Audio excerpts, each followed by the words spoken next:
The New York Knicks walked into Detroit with a point to prove, but it was Cade Cunningham who sent a message to New York, letting them know that the Detroit Pistons are the best team in the Eastern Conference.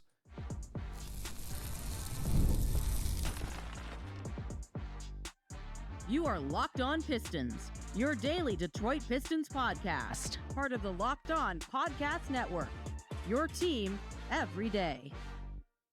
What's the deal? Welcome back to another episode of the Locked On Pistons podcast. Per usual, I am your host, Khahil. You can find me over on Twitter at Khahil. I've been covering the Detroit Pistons for the last 4 years for the Locked On Network. Been a credential media member over the last 3 years, and I appreciate all of you guys who make Locked On Pistons your first listen of every single day. We are free and available on all your podcast platforms, and today's episode is brought to you by GameTime. Download the GameTime app, create an account, and use code LOCKEDONNBA for $20 off your first purchase. Hit that subscribe button to the YouTube channel. Leave us a 5-star review, whatever podcast platform you're listening to this on. And today is going to be a heck of an episode. I just got home from the Pistons game. They absolutely demolished, absolutely dominated the New York Knicks. They win a score 121-90. They won by, that's 31 points, right? They won by over 30 against the Knicks. Completely dominated them. Later on, we'll talk about how much of a statement win this is by the Pistons. And also, is it possible that the Pistons are proving not only are they the best team in the East, but maybe they're the best team in the NBA right now? We'll talk about it a little bit later, But I do want to say this is real quickly. I did have a few of you guys actually run up to me at the game and ask me, if you are wondering why these episodes aren't out like in 10 minutes after the game or 30 minutes, whatever, after the game, because I'm at the game and I had to drive home and then I had to record it and I had to edit it. So episodes are coming, it takes a while for me to get home, obviously. It is what it is. But enough of that. Let's talk about the game.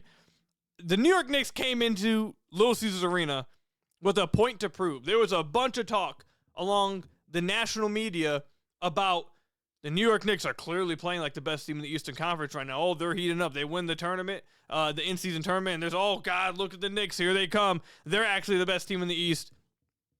And they walked into Detroit after what happened in the playoffs last year with Jalen Brunson on the other side, knowing there is what did Cade call it after the game? An elephant in the room. Walked into Detroit expecting to walk out, letting everyone know, yep, we just proved that we are actually the best team in the East. The standings don't match what actually is going on. And the Pistons, from the opening tip, I tweeted this out, I think, during the second quarter. From opening tip, it felt like that Cade Cunningham was trying to send a message. It wasn't just with how well he was playing, which we're about to get into, but with his own body language. It was very clear that he was aware who that team was, the player on the other side, and that this game was on Peacock. He was aware this is a national TV game. This is our first game back against this team since they took us out the playoffs last year.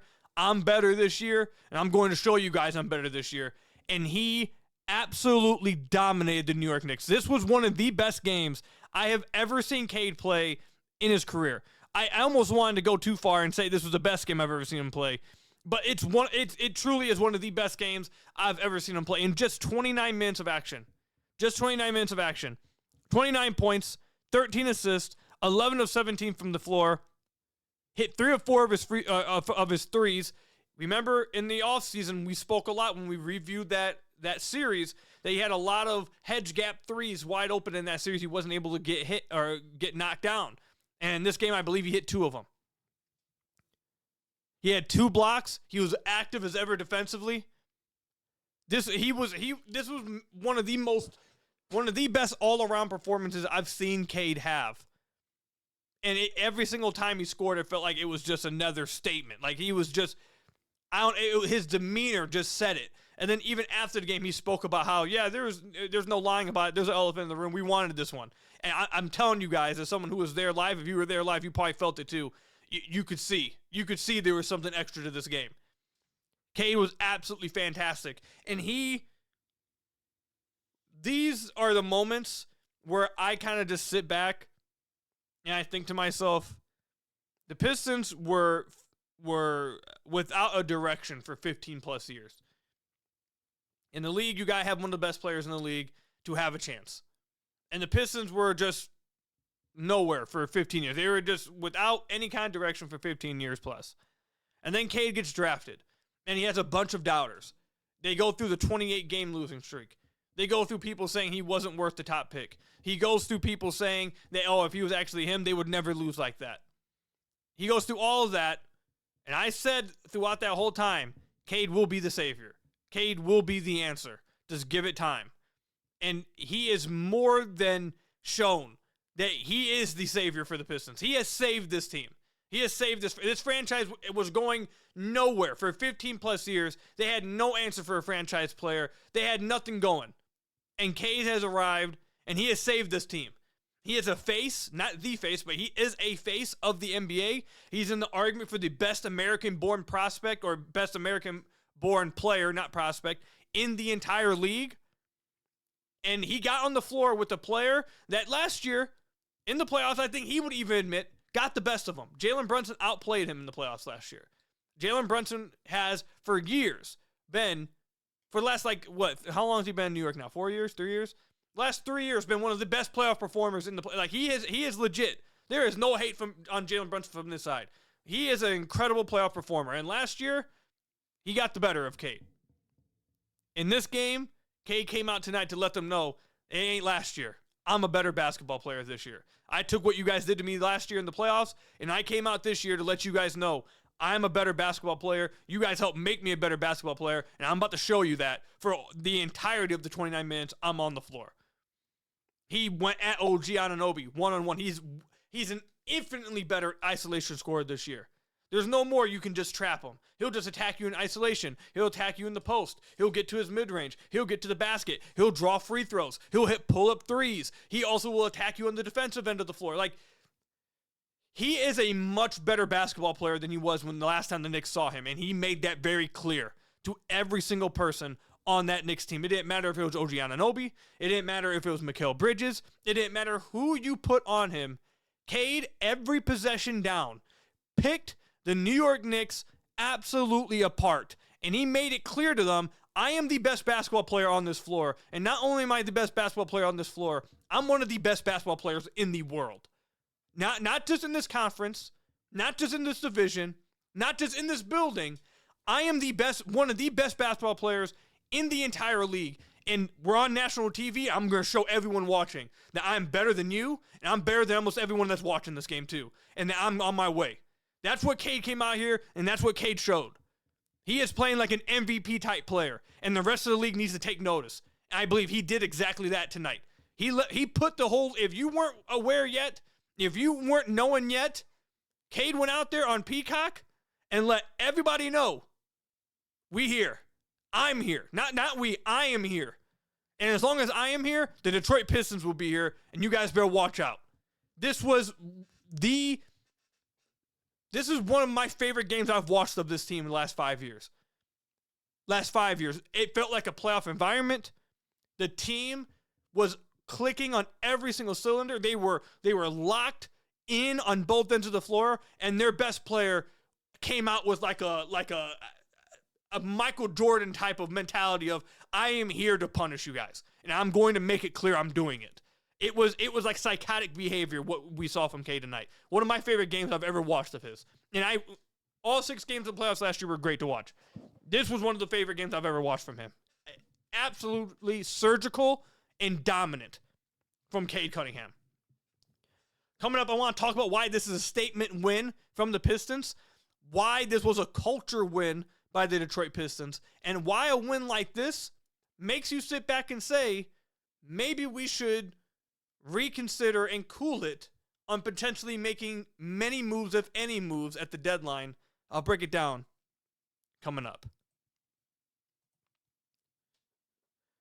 Today's episode is brought to you by FanDuel. Fridays always feel different during basketball season. FanDuel is making them even better. Every Friday night before the games tip off, FanDuel gives fans a new way to kick off the weekend with NBA Happy Hour. NBA Happy Hour is your official pregame, a limited time window where special offers drop right inside the FanDuel app before the action starts. Fridays from 6 to 7:30 Eastern Time have become appointment viewing with NBA Happy Hour. Opening the FanDuel app, during Happy Hour always brings something new, boosts, bonuses, and surprises. It adds extra energy to Friday night basketball without overthinking it. So before tip-off, check the FanDuel app and see what's dropping during NBA Happy Hour. Every Friday, from 6 to 7:30 p.m. Eastern Time. A little basketball, a little action, a whole lot of Friday energy. That's NBA Happy Hour only on FanDuel, the official sportsbook partner of the NBA.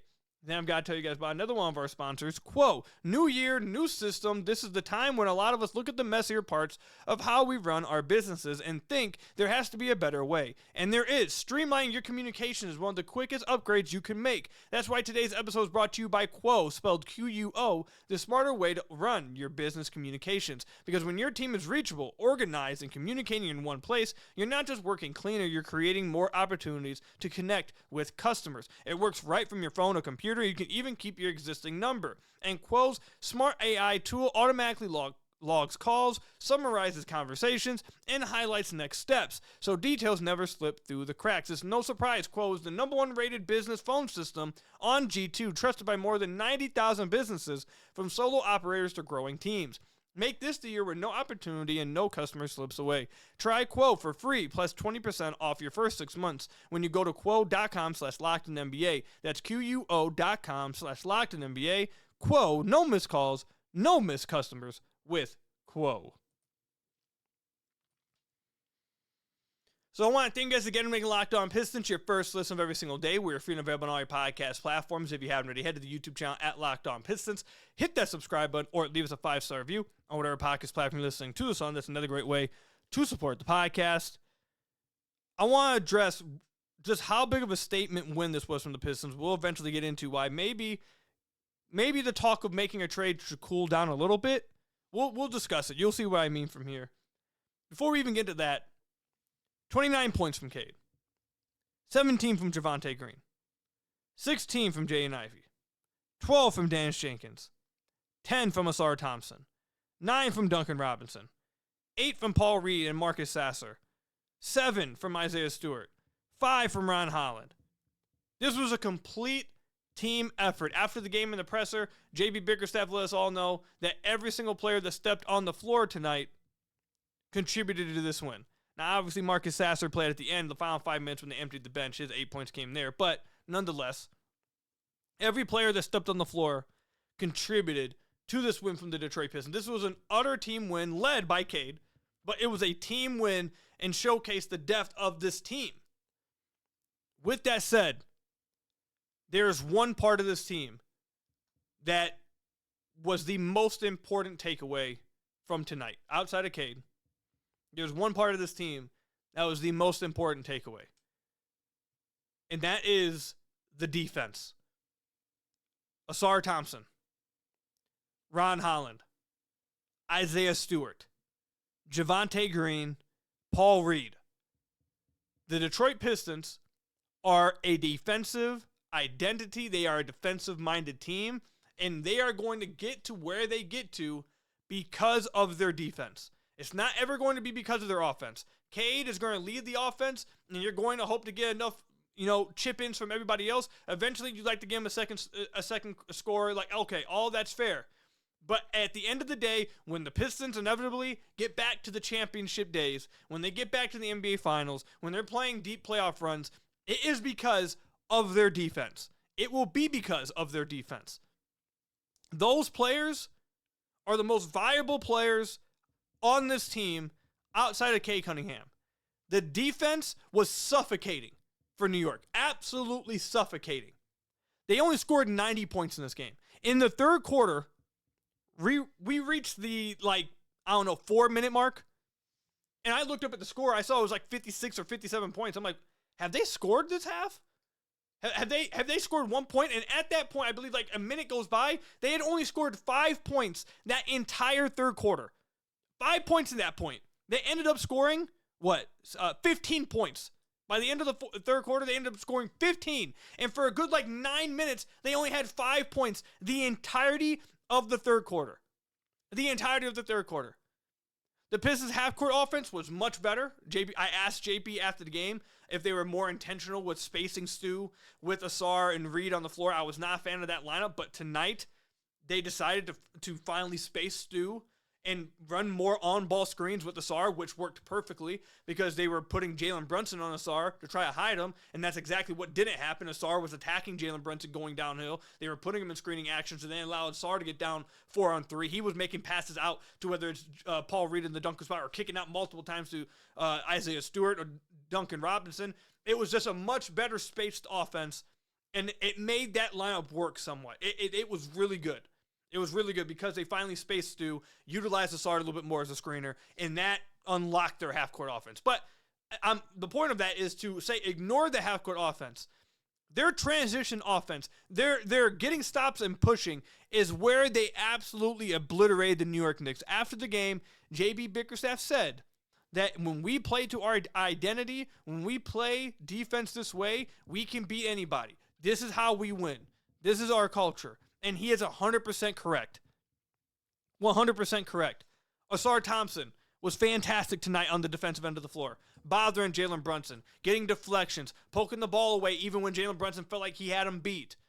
Ron Holland was absolutely fantastic today, bothering Jalen Brunson, bothering Mikal Bridges. There was a few plays where Ron Holland made an incredible rotation on the backside, tagging at the rim, or rotating to an opposite corner after someone else tags at the rim and he recovers and takes that pass away. Fantastic. They were absolutely locked in. Paul Reed absolutely fought his you-know-what off tonight and gave Cat everything he had. Isaiah Stewart, one of the best defenders in the NBA, I think arguably right behind not right behind, I won't disrespect Wemby, but after Wemby, he's up there with the best defenders, best big defenders in the league. And he also made life hell on Cat. Cat only had, 4 points in this game? 6 points in this game. He was 1 of 4. He couldn't even get shots up because Stu and Reed were absolutely suffocating him. Suffocating him. Remember, after the playoffs last year, I talked about a ton how the importance of being there on the catch against Cat. Not allowing him to catch the ball and then step into a three. By then, it's too late. You have to be there on the catch. And JB talked about that a lot during the playoffs. It's why they had Tobias guarding Cat a lot during the playoffs. In this game, you saw both Paul Reed and Isaiah Stewart completely locked in and on the catch every single time Cat touched the ball. Took him out the game. Took him out the game. Moved their feet well. Were physical with them. He did not like it. He was running back to New York. He did not want to stay here. And then Javonte Green off the bench just absolutely, that might be Trajan's best value signing, him and Malik Beasley. Javonte Green has been phenomenal. I don't know what else to say. He has been absolutely phenomenal for the Pistons. And his just wild dog energy, the nonstop, I'm just going to throw my body all around. I'm going to dive after loose balls. I'm going to randomly just crash into the rim. Like, there was one play where he got fouled driving to the rim, and he just purposely jumped into the padding, jumped high into, he's just crazy. I don't know how else to say it. He's just crazy, dude. And it's a good crazy. He's crazy on both ends of the floor. He gives everything, every single possession out there. And on nights when he is hitting his three, he hit 4 threes tonight. The defensive culture of this team, that is the foundation of this team. The Pistons will not be doing anything that wrecks with that defensive foundation. And I know even myself, I've obviously talked about, man, if they could just trade for a 4. If they could just trade for a 4 that could space the floor out, I think they really could make noise if they could just do that. And while I still believe if they get a 4, that really elevates their ceiling, games like tonight show you why Trajan may be skeptical about messing anything up that they have going on right now. They're playing extremely well.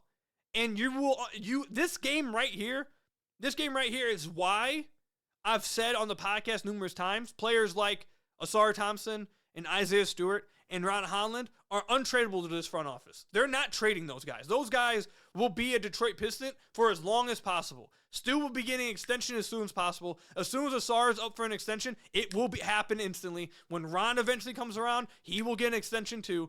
And it's because obviously Cade is the face of the franchise. And obviously Jalen Duren has made this big jump this year to where you can call him the second best player. But those guys, Jalen Duren's bought into it too. He's improved. I'm not saying he hasn't. I think you guys get what I'm trying to say. Jalen Duren has improved defensively. He's been active on that end. And having a player like Cade who can contribute on both ends, also buying in defensively, that helps too. But those guys, those are the rock, the foundation, the culture setters on the defensive end of the floor. And the fact that the Pistons have 10, 11 guys that they can just throw at a team and almost all of them be able to just play their you-know-what's off on defense. I mean, Jalen Brunson, Mikal Bridges, and OG Anunoby, they go from Ausar guarding them. Oh, Ausar subbed down. Oh, now Ron's here. Now you got to deal with Ron for the next 8 minutes. Oh, Ron comes out. Now Ausar's back in. Now you got to deal with Ausar for another 6 minutes. Oh, and by the way, sprinkled into there, now you also got Javonte in here. You got to deal with him as well when one of them's out the floor. Oh, and sprinkled into there even more, you got to deal with Stu rotating at the rim every single time. If you get a switch on Stu, it's not like any other 5-man. Jalen Brunson thought he had a switch in a favorable matchup multiple times, and Stu just clamped him up. So not only do you got Ausar at the point of attack, when he comes out, now you got Ron. And when Ron comes out, Javonte's probably out on the floor. And when one of them's on the floor, you also probably always have Stu on the floor. And you can't hunt out switches. Oh, and by the way, in games that they don't have Jalen Duren, they have Paul Reed, who also is just a menace defensively, active hands, quick as ever for a big man, and will just play physical. Yeah, then you have that guy. Oh, and then by the way, you got a 6'7" point guard who is a superstar offensively, but also is capable of chasing you down and being physical on the defensive end of the floor, will jump on the ground and get a loose ball. You have all of that. It's just suffocating for teams. They quite literally suffocated the Knicks to death. To death. They had no answer for it. They could not handle the amount of defensive bodies the Pistons were throwing at them. And in that third quarter, when the Pistons really just exploded and took off on them, that third quarter, I mean, dog. I mean, that was some of the best defensive tape they've put out all year. Start off with how great Ausar was to open up, and then you got Ron coming in. There's one play that I think I want to point out, and then we'll move on from this. Ausar comes out the game. The Pistons are up by I think 18 at that point, whatever. It might be 20. Ausar comes out, Ron comes in. There was one play where they actually got to play with Ausar and Ron, and guess what? In that one possession, they forced a turn. I mean, it was just, if you play those two guys together, I mean, you're not scoring, dude.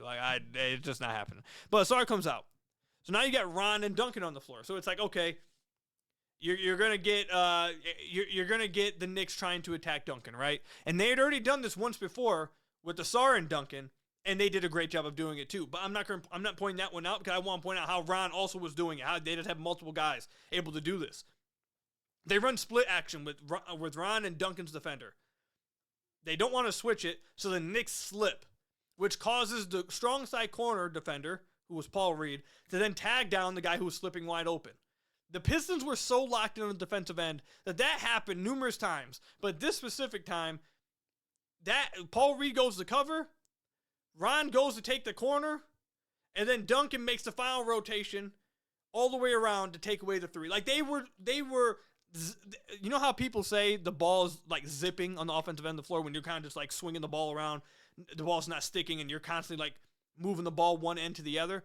That is exactly what they were doing, except defensively. They were zipping around everywhere, making rotations absolutely crisp. They were locked the bleep in on the defensive end of the floor. The Knicks could not find anything open. And it didn't matter if Ausar was on the floor, if Ron was on the floor, if Stu was on the floor, if Javonte was on the floor. You have at least two of them on the floor at all times. And it just kills teams. That was the Pistons' slippage over the last week.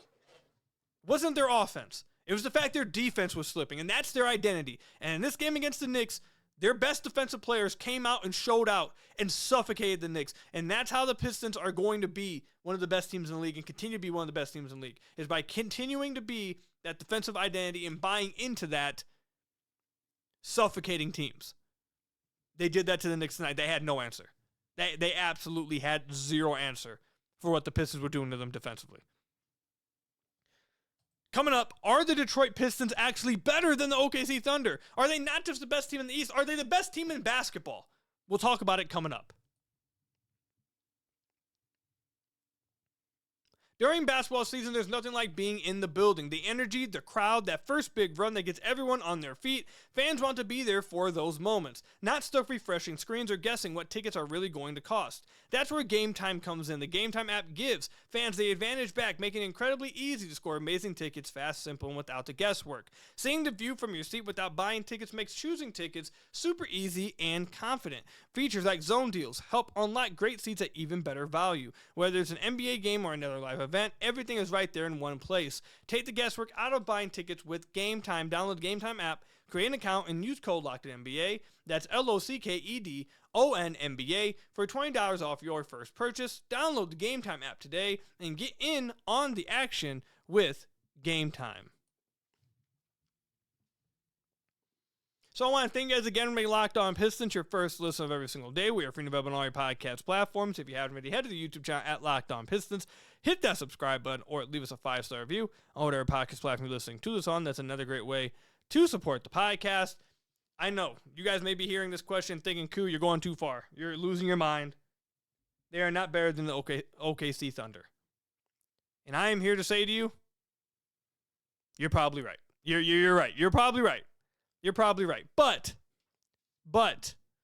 the reason why I bring this up, we talked about this on the podcast, I think like maybe 3 or 4 episodes ago, when the question what we were discussing was, is Cade capable of winning an MVP this year?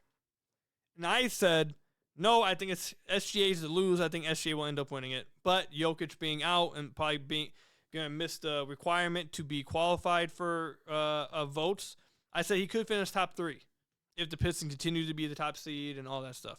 But one of the things I said during that talk was, look, OKC, I still think they're going to win the championship. My bet right now to win the championship is the OKC Thunder still. However, they were no longer on this break the record pace. They were no longer on this 74-win pace. They have lost 3 times to the San Antonio Spurs. They had lost a few other games along the way over the last 11 games, they were 6-5. I was like, I'm not saying the Thunder are falling off, but they're slowing down just a little bit to where could MVP be something that could get caught? Could they be caught as the best team in the league? And on the same night that the Detroit Pistons absolutely destroy the New York Knicks, OKC Thunder dropped to the Hornets. You know, on the day before, they lost to the Suns. So, I'm not saying that I think all of a sudden the Thunder are bad. I think the Thunder are still the best team in the league. Every team goes through lulls. It makes you really, honestly, what this really does is make you really appreciative of what we saw with the Golden State Warriors. It's not easy to go through a whole year just basically being unbeatable. Like, every team usually has lulls. Every team usually just takes a night off and like, you know what, whatever, who cares? Like, whatever. To be that locked in and continue to win, it really makes you appreciate the Warriors and obviously the older listeners who saw the Bulls. That's what it really does. It makes you appreciative of those teams. So I'm not saying the Thunder are falling off. What I am saying is, if the Thunder continue to, you know, lose a little bit, lose games that maybe we didn't think they would lose, and the Pistons, who are just 3 games behind them, if the Pistons keep winning and keep extending their lead on the East, have another statement win like they just had against the Knicks, I don't know. I better start seeing them number 2 on some power rankings. I better see them at number 2. That's what I'm going to say. I'm not going to say they're better than the Thunder. I think that would be a little out of pocket.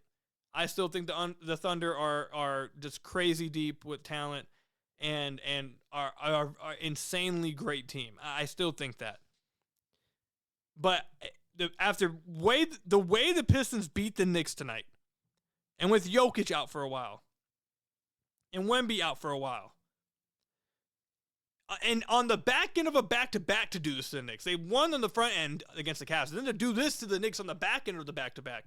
If they continue to play like this the rest of January and get back to their defensive identity that we saw for the majority of this season and majority of last season, that slippage we saw for just a week during that Western road trip, if that's where they're back to, let's revisit this at the end of January. How about that? Let's revisit this at the beginning of February and see where these teams sit. Because there's only 2 teams that don't have at least 10 losses in the NBA. Only 2. The Thunder and the Pistons. Thunder are 30-7. The Pistons are, 27-9. There's only 2 teams in the league that can say our defense is way better than all of you guys'. It's the Thunder and it's the Pistons. Both of them rely on how deep their rotation is. Both of them rely on having multiple wing defenders to be able to throw at you. Both of them rely a lot on a big guard superstar to carry you. I think the Thunder obviously have better second, third, and fourth players right now. I think those guys, that's where the difference is. But let's revisit in February when we have a little bit more sample size of the Pistons continuing to destroy teams. And let's see where we want to have the conversation then. All I know is that I don't know if there should be an argument for another team being over them outside of OKC.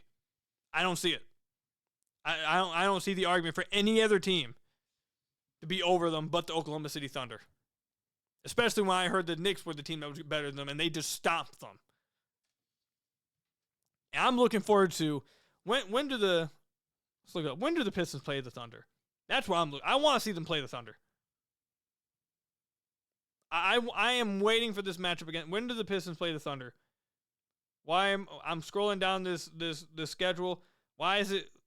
Watch when the Pistons play the Thunder be at the end of the year where no one's trying for real. They're gonna sit their players. The Pistons are gonna sit theirs. Oh, the matchup that we're waiting for, February 25th. February 25th. That is what I'm looking forward to. That's what I'm waiting for. I want to see the Pistons take on the Thunder. I want to see what it looks like.